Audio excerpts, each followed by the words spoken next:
Hello, everyone, and welcome to another episode of 9x90. Today, we have a very special guest at the recommendation and insistence of Brandon Lane Larson, who said I absolutely had to have one of his brilliant genius friends on the show. You all are in for a real treat. Today, we have Garrett Rice with us. He is a true visionary in the tech and career space. And before you all think, oh my God, this was written by ChatGPT, I'm going to tell you it wasn't, because listen to this. He had an incredible 20-year career at Apple. How many people do you know who did that? Okay, so this was not written by ChatGPT. He actually is a tech and career visionary. Let's see. Yes, I have to make fun of ChatGPT. So much better introduction than ChatGPT could have done for me, I assure you. So he honed his expertise in product development and understanding the intricate dance between technology and user experience during his time at Apple. I mean, if you're in the US, Apple products are king. He's the one that we can thank for much of that. He's now channeling that innovation with his own entrepreneurial venture, Callings.ai. It is an AI-powered platform uniquely designed to revolutionize the job hunt for candidates. As a recognized authority in the field, Garrett's insights have also been featured on prominent shows, including the Job Interview Experience podcast and the Job Hunt podcast. So for those of you who are wondering how you can compete with AI in order to get your resume in front of the right people today, we have Garrett here to answer that for you. Callings is here to balance the playing field for you. If you're looking for a job, we'd love to help you. I know a lot of people are going to be very excited to tune into this episode and check out your software. So given your 20 years of experience working on products for Apple, how has that background influenced your approach to building Callings.ai, particularly in terms of user experience and product innovation for job seekers? Yeah, thanks, Adi. I really appreciate it, and excited to be here. The experience of Apple is a crucible, right? When you work there, the culture there is really focused on what the experience is for the jobs, what the experience is for the user. And that's kind of the ethos of Apple. And so having spent a lot of time there, I was lucky enough to get inculcated in that. And and we are carrying that on with our platform. Our experience was the modern job hunt has become quite challenging for anybody looking for their next role. And, taking the idea that, you should really focus on the end user to heart. We, unlike many of the products that are out in the job search space, are focused on the job seeker, whereas a lot of the platforms are focused on the hiring companies, the recruiters, because that's where a lot of the money is. And but like I say, the lesson from Apple is, what's the user experience? Who's the end user? And for us, it's the candidate. And so that's where we're coming at it from with Callings.ai. And and in terms of product innovation, the goal is to never stop innovating, to never stop working to improve the product. Iteration is the key, and that's the ethos of our company, is that it always has to be better. It always has to improve. We always add more features, make it easier to use, continually solve the problems of the end user. And in the case of a job seeker right now, there are a lot of problems to solve. The modern job hunt, if you have a moment, I can explain what a job seeker faces. Yeah. The average job seeker today in their job hunt is going to look for between 6 months and a year. And the more white collar you are, the more close to a year it's going to be. You're going to apply in the modern environment. You're going to apply to hundreds of jobs. That didn't used to be the case even 7 or 8 years ago, but right now you're competing globally for any job. And the reason for that is, thanks to Zoom, the pandemic, remote work, the companies woke up and realized that they no longer had to find somebody local. They're looking everywhere. And of course, there's an arbitrage situation there for a lot of people where they're competing against people based on cost. So these are all tough problems for a job seeker. The average job seeker will look 10 hours a week for a job. They will apply to job applications where, on average, a job post will have 250 or more people submitting, and for a company like Apple, that number's in the thousands. So Yeah. it's a lottery for every job you apply to, and so it's really a challenge. And then of course, there's AI interviewing, AI evaluation of your resume when you apply. So in many cases, a human being is never involved in your candidacy at the early phases. So these are all the problems. Don't be despondent, though. There are solutions. Callings.ai helps you in a number of ways in this process. First of all, we help you make certain that you're targeting the jobs that you really have a good shot at getting. We rate the jobs using AI and tell you, hey, this job, you're a very good match. We give you a rating score. We break down the job post against your resume and show you where you're strong and weak so you can improve it. We help you to do research on the opportunity. We help you customize resumes and cover letters when you're applying so that it matches the tenor, tone, and lexicon of the hiring company. A lot of times people are qualified, but their resume is in a different language because they worked at a different industry or a different company.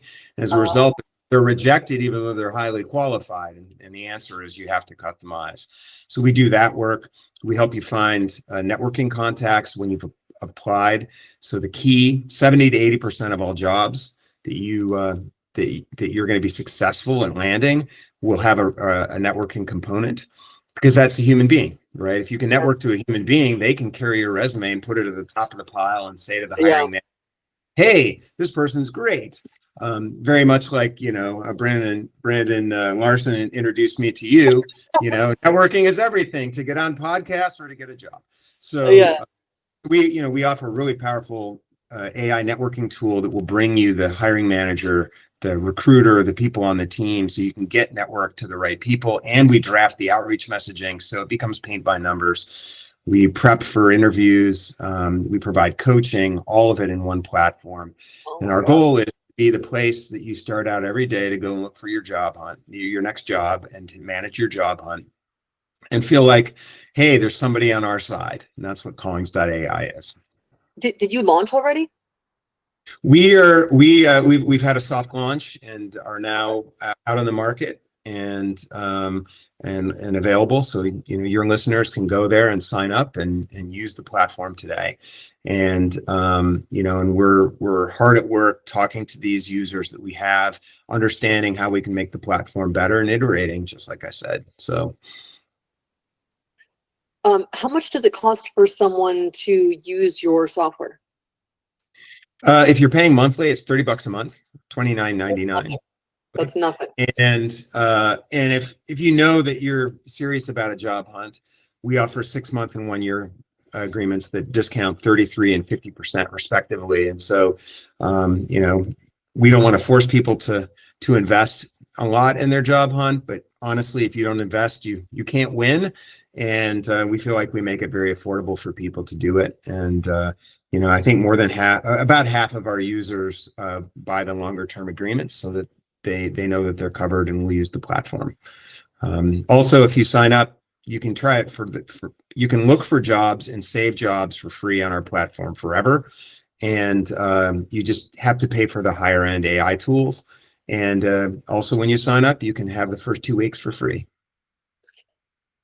Do you have, I know you just did your soft launch, but do you have like your placement records yet? Like the percentage of people after they come to you, what percentage get placed in a job after how many? Yeah, it's too early to do that. And it's also hard to close the loop. A lot of times when a job seeker lands a job, they're off, pursuing that career. And so we don't have that data, but in talking with the users that have been on the platform, especially our beta users from last year, the feedback we've gotten is that it has accelerated their job hunt about 65%. And we've gotten a number of feedback from people who found their job with us and used the tools to apply and used the tools to interview and then landed a job. And so anecdotally, we feel pretty good that we're offering real value for job seekers. Okay, so you've mentioned dramatic changes affecting the job market. Can you elaborate on what you see as most significant shifts happening right now beyond just the impact of AI, and how do you think job seekers should adapt? Or does your platform take into account all of this for them and it's making the adaptations in real time? Yeah, look, if you're looking for a job here, especially if you're maybe a little older, 30 or older, here's the reality of the job market. I am over 30. Thank you very much. But you also have a job, so I think talking more to your audience. I didn't mean if you're older, Adi. I meant your audience. Those of us that are older, not you, but whatever.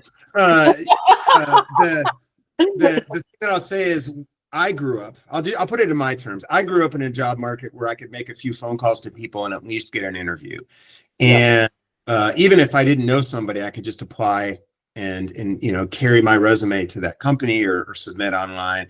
And that has quickly changed. And over the last 5 to 7 years, what we're at in a situation now is everything is automated. The apply processes, they're getting tons of candidates. They're analyzing all the candidates using either keyword searching or AI, and nobody's talking to anybody anymore. And so, and as I mentioned at the beginning, you're in a global job market now, and these are all new changes that are occurring. And so you're competing against everybody in the world for that designer job, for that product manager job, and you're in a game of musical chairs where you have to get in on the game and get identified and found so that you have a shot at that job. And that's just the hard reality of it. And this is relatively new, and it's going to get worse, because AI is being adopted, and other technologies are being adopted in the HR, TA, talent acquisition space, which are accelerating this trend. And so, what you have to do is you have to recognize that you are marketing yourself in the truest sense now, which means that you have to tell your story for every one of the audiences, and every job that you apply to is a new audience and a new opportunity for you to do that. And so that's a big part of what this is, and it's workflow. And as I mentioned, a big part of the workflow too is networking, and that's really how you're going to get a job. And for that, you need to reach out to several people per job that you're applying to try and get around the bottlenecks and the traffic jams so that somebody sees you. And from our perspective on our platform, what we try and do is find you the right people to talk to, draft the messaging for you, because the outreach messaging is pretty generic, right? It's, hey, I'm interested in this opportunity. I know that you know about it. I'd love to chat with you so that I could learn more. Yeah. And then the goal, hopefully, is to find somebody who's willing to give you their time to do that. And if you do, you've won a minor victory in the long war to getting a job. And so we have a platform that does all of that for you. We integrate very, very tightly with LinkedIn to help you find the right people to outreach to. And then you have to do that for every job. You probably need to do that for 3 to 5 to 7 people per job, with the idea that this is a sales funnel. And in a sales funnel, you start at the top. I learned this. Early in my career, I was in sales, and I learned this the hard way. Why aren't sales coming in? Well, the answer is, at the top of the funnel, you need to have a whole bunch of people, maybe 100. Yeah. And you need to contact them with the idea that maybe 2 will actually want to talk to you about buying your product. And in this case, the product is you. And so, maybe a good rule of thumb for your audience of job seekers is this. You probably need to have 500 people know you're looking for a job, with the hopes that 2 or 3 will actually help you get it. Yeah. And don't panic. This can be a workflow that you can do in your sleep if you have the right set of tools to do it. And most people panic because networking is hard. Nobody likes to go into a party where you don't know anybody and walk across the room and say, hi, nice to meet you. That's some of the hardest things that people do psychologically, right up there with high cliffs and public speaking. So so Callings.ai has a very powerful tool to make this all paint by numbers for you. And our goal is that you wake up every day and you could easily network to 20 or 30 people a day. And there's no stress. You're not thinking about what you're going to say or who you're going to reach out to. We can just find you the right people to reach out to. So you essentially made stressed out job seekers into emotionally intelligent beings using AI. Our belief is, look, the job hunt is one of the most psychologically challenging things you can go through. There's no doubt. It's right up there with divorce, deaths in the family, illness. I mean, it's that bad. Yeah. And, there's no way around that. You have to accept that, but the path through it is taking action. And the path through it is taking small actions every day. And, you can't force somebody to call you up and offer you a job, but what you can do is put it out there that you want to talk to people. And the confidence that comes from somebody calling you back cannot be understated. When they do, you're like, wow, okay, now I can prepare. Now I know who I'm going to talk to. So, those are the things that we're trying to make happen for our users. Got it. So, I don't know if Brendan told you that the reason we met is because my book hit the best-selling author list in the US. I have not read it yet, but that is fantastic. Congratulations. Okay, so I don't know if this would be relevant to you, but literally, so I was hired to write this 444-page book, basically teaching marketers how to use AI properly so they're indispensable in their company. Because there were so many jobs that were made obsolete by marketing. And they were like, okay, well, what's happening now, Adi? And I was like, why are you asking me? Some people think I'm under 30, Garrett.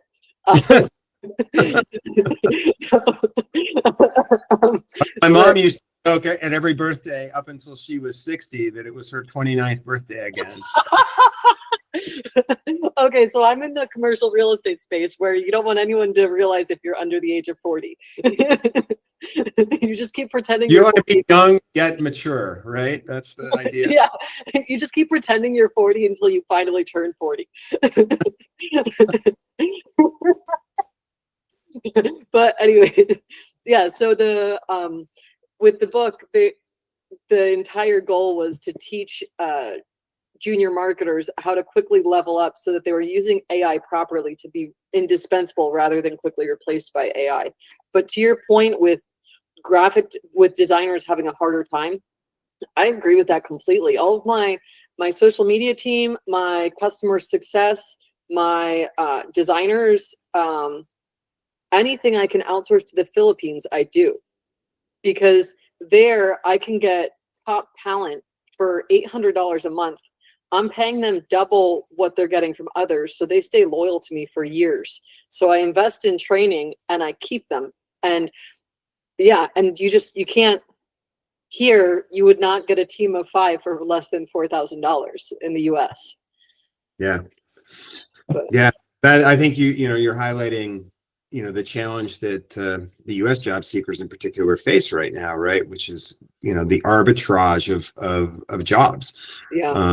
That hasn't happened before. Historically, if you lived in New York City, you could apply to New York jobs. And if you lived somewhere else, it was very unlikely you were going to be really considered because the company didn't want to spend the money to move you. You probably didn't want to move because you couldn't afford that penthouse property in Manhattan, or one bedroom studio in Brooklyn, or whatever. And so you didn't want to be mugged in Brooklyn. Yeah, the modern reality though is all those barriers have been knocked down just in the last 7 or 8 years, right? Thanks to Zoom and remote work. You can do that. You would not have been able to use somebody in the Philippines that couldn't move to the United States to do your design 10 years ago because the tools weren't there for you to communicate with them, and that's all changed. And so, but I think the opportunity is for the people here with those skills is to recognize that that they're probably at the high end of the experience and skill scale, and they just need to work harder to partner with the right hiring opportunity for them.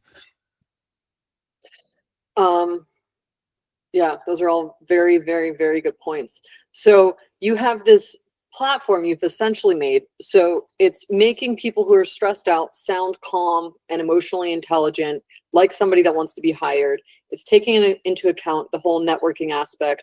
It's taking into account how AI is constantly changing the job landscape to help them edit and refine. So it's basically turning into a 300-person HR team helping one person get a job. That's wild. Where did you come up with the idea for this? Well, so so I have there's two co-founders with me, Philippe Caillou and Horst Govin. And Horst is a professional career coach. And after many years at Apple and other roles, I, for the first time in a long time, decided to go and look for a job sort of on the open market. And you did. And I did, and I hired Horst as my career coach because I'd never done that before. I'd always just kind of found my next role at Apple or in that universe, and but I really wasn't certain what I wanted to do next, and so I met Philippe as part of Horst's career coaching group, and he and I hit it off. We were instantly talking about how important AI was going to be. And this was several years ago before it really exploded. And we wanted to be in it. We knew it was going to be the next revolution in tech. And so we hit it off. We're both product people. We have the same sensibilities about about building. And we were also opining that the reality for the modern job seeker is it's a nightmare, and that's a big pain point. And we've been trained that if there's a pain point, there's an opportunity for a product. And so, off we went, and Philippe started building tools for job seekers, and we formed a company, and Horst joined us as a co-founder. And now, I don't know, 18 months to 2 years later, we have a full, comprehensive total job hunt product that we've built. And we have users now, and so it's taken off. It's pretty exciting. Okay, so this makes a lot more sense now. Okay, I was wondering how Apple 20 years came to building a job platform. Okay, so with the rapid advancement of AI, what is one major misconception about AI's role in the job market that you'd like to clarify for our audience? And what advice would you give to job seekers who are a little intimidated? Well, I'm going to take the second question first. Okay. You're right to be intimidated. There's big changes happening right now. And the way to make yourself comfortable in an environment of change is to understand it. So I encourage anybody, well, honestly, anybody in the world, go and use AI. Demystify it so that it's not a wolf at your door. It's a dog that you can pet. Yeah. And go and use it, play around with it. Philippe says it best, it's just a tool. And it's like fire or the wheel or any breakthrough. Those that know how to use it will be fine and find an opportunity in the future. If not, they're going to sit in a cave, dark and cold, while the rest of the clan out around the campfire that Grog built for them. So I would encourage that first. I think the misconception of on AI, if you use it, you realize how incredibly powerful it is, but it can't bring the core wisdom that is specific to the problem you're trying to solve, right? So if you don't understand marketing and you use AI to do marketing, it's not going to be the end all be all that makes you a great marketer. Mm-hmm. However, if you understand marketing and you have AI, you're going to be dramatically more powerful than a marketer that doesn't use it. So that's our feeling. It's an accelerant. It's it's an augmenting tool, and certainly it can help accelerate workflows, especially with the new agentic tools. And so the people who learn to use that are going to be okay, because they're going to be in big demand. That's my personal feeling, and that's been borne out. We use AI across our entire company for everything. But the wisdom and intelligence necessary to make the right decisions still lands with the human beings, and AI can really help inform you as you're making those decisions, but you still have to make the right ones.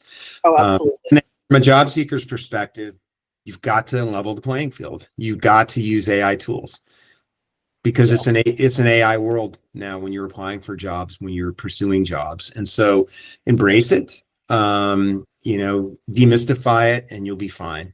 And that would be my recommendation to everyone.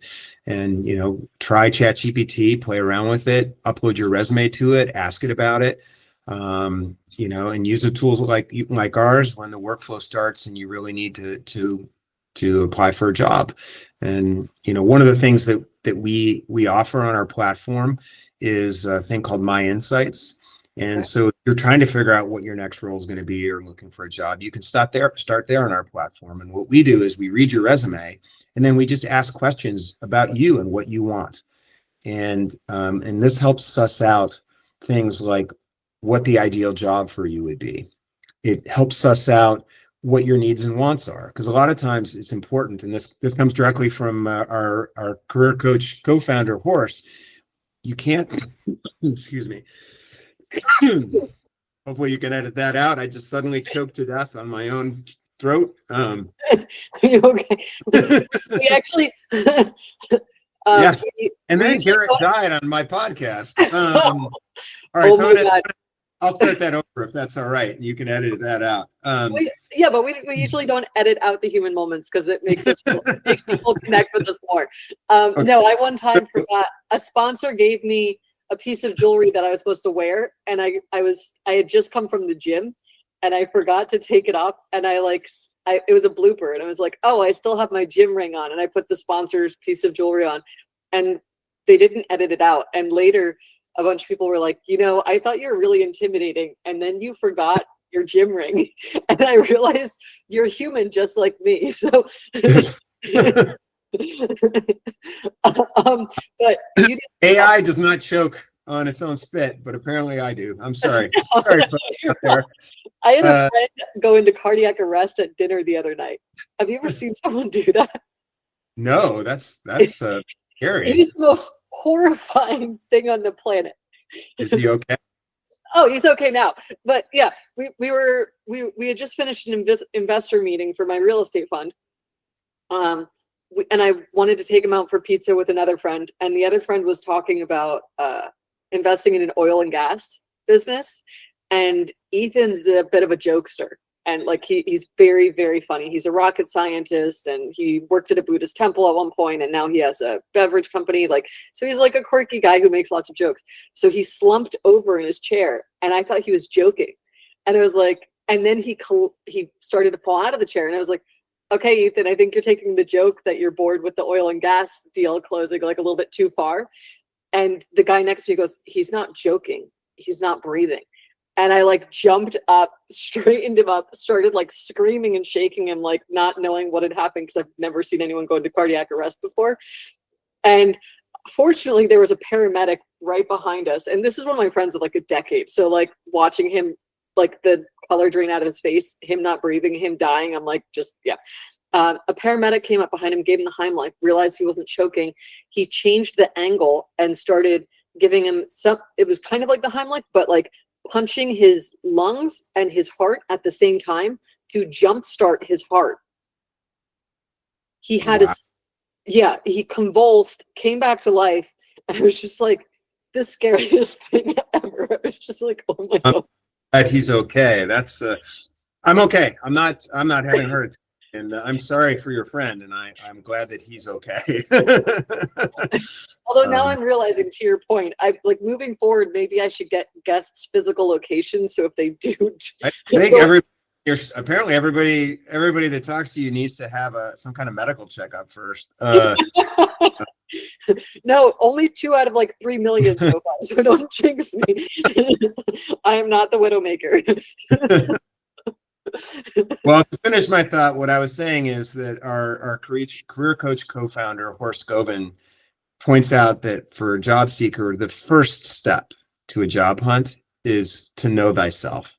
You've got to understand what your needs and wants are, what you're trying to do.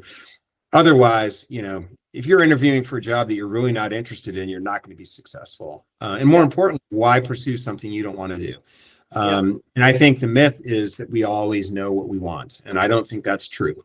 I think you need to discover it. And the right way to discover it is through the Socratic method. Yeah. And so we provide that.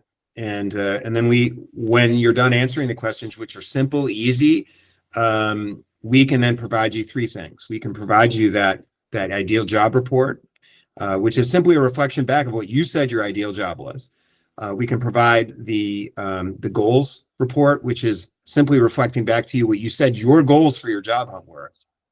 And we can provide you a detailed personal branding document that gives you things like your 30-second elevator pitch, your 2-minute pitch, the bullet points that you should really hit about who you are and what makes you tick. And so, these are things that where AI can help a user. And the important thing obviously is putting it in the right context, which we have done. So that, because it's sometimes it's difficult. You can't chat your way to that directly with ChatGPT unless you can say to it, start asking me a bunch of questions, about myself. And, what we try to do is take us to the next level and be able to really suss that information out. And so, that's an example of how you can take action with AI to get started, on your career journey. And, and so far that's been one of the more popular features on our platform. I love that. I literally had a friend in Australia message me this morning. He asked if I could help him get a tech job. Then he found out that I was hiring for a chief investment officer at my real estate fund, and he wanted to apply for that job. And it was like, you understand the two are not synonymous. One is finding the value of like $15 to $100 million buildings. And you have to be correct because we promised investors they'll get a return on this investment. And the other one is writing lines of code. Like, maybe he likes both. I don't know. Yeah, but I'll be sued if I bring him into one. And I won't be sued if I bring him into the other. I'm sending him your podcast episode after this, by the way. Yeah. Know that. That's like I say, know thyself. That's the important first step. Yeah, no one knows themselves in this country. In the United States, all of our marketing and all of our entertainment material encourages you never to know yourself. Yeah. The thing is it's a never-ending journey, knowing yourself. And but I think that I don't know. I actually think I think people are interested in that journey. I really do. And talking with a lot, I've talked to potentially thousands of job seekers at this point, and I've been amazing how earnest they are, and they really do want to understand themselves. They're not just desperately chasing a role. I think they really understand. They want to do something that matters, and that's been one of the really best parts of this thing is, you meet a lot of amazing people. I think one of the challenges of the job market is that if you don't have a job, there's a projection that there's something wrong with you. And the reality of it is that these are extraordinarily talented people that are just between what they're doing. And so that's been gratifying to see that, Yeah, I think the desire to do something that has real impact is something that we've encouraged pretty strongly within the United States, more so than other countries. Like, for example, even with the show with 9x90, everyone that comes on, they're changing the economy either at a micro or macro scale in some way, shape, or form. Like, you're changing the unemployment rate in this country. Hopefully lowering the unemployment rate down. That would be cool. Significantly.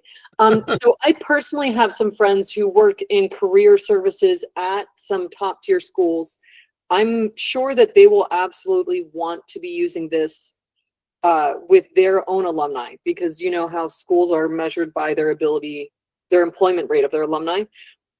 Is there a way for them to get in touch with you to coordinate some sort of arrangement where you could offer services to their alumni pool? Yeah, Garrett at Callings, CALLINGS.ai. Okay. And And on I social would media? love, yeah. On social media, I'm on LinkedIn at LinkedIn/IN/Garrett Rice, GARRETTRICE. I can't remember my Instagram, so It's okay. It's okay. maybe they can start there. But LinkedIn. yeah, LinkedIn. I'm on LinkedIn, Garrett Rice, and I'd love to talk with them. Interestingly enough, we've not yet specifically pursued the education space, but interestingly enough, we've had users. So one of our users was a Yale student, and he had been going through his placement office and the tools they provide, and then used our platform, and immediately got 2 interviews. And so that was encouraging to us. You know, and we would love to talk to universities about that. That hasn't we've been trying to focus initially on our target audience of white collar workers in high tech, but Does it work at an international level? I'm sorry?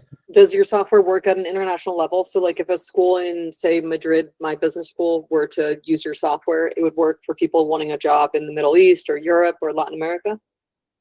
Yeah, we're universal in our job feeds. I do want to say this, that I think that discussion would be much more relevant in about a month. So we are going to increase the job pool that we have about 40-fold over the next month to month and a half. And when that happens, we will have one of the most robust pools of jobs or inventories of jobs on the marketplace, and that will be global. So yes, we would talk to anybody, and we want anybody across the world to use our platform. Today, we're mostly focused on US, but just within a matter of about a month and a half, we will be able to cover everybody. I guess that's another question I should ask. How are you aggregating the jobs that come into your database? We have a number of different sources. When we make this switch over, we will be aggregating jobs directly from hiring company sites, and we feel that that's best. When people apply, they don't want to be handed off among different job boards and be forced to file different registrations across a number of sites just to get a job application in, which is kind of the dynamic for a lot of places now. And so, you know, where we're going with Callings.ai is we want to get you directly to the place where the hiring is occurring, and make that application process easy and get you in, because the more handoffs and intermediaries there are, the less chance there is going to be that you're going to be considered. You know, this just, again, as I mentioned at the beginning, for the average job post now, there's just hundreds of people who are applying. So getting in early without a lot of hassle is the most important thing. And so that's going to be our goal, and we're pretty excited about it. And I think our users are going to be really excited about it. Okay.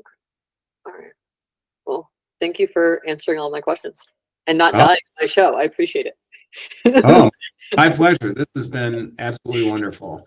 And I didn't choke to death. I know. I really appreciate you living through the whole episode. That was very gracious of you. I am also glad that I lived through this episode. Very selfless of you to stay alive. I hope to live through another episode in the future with you.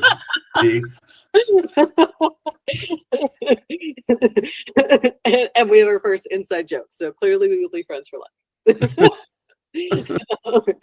Well, thank you all for tuning in to another episode of 9x90. I will see you back online in probably a couple days when you tune in to our next episode with Crystal Caputo. Thanks, guys. Take care. Thanks, Adi.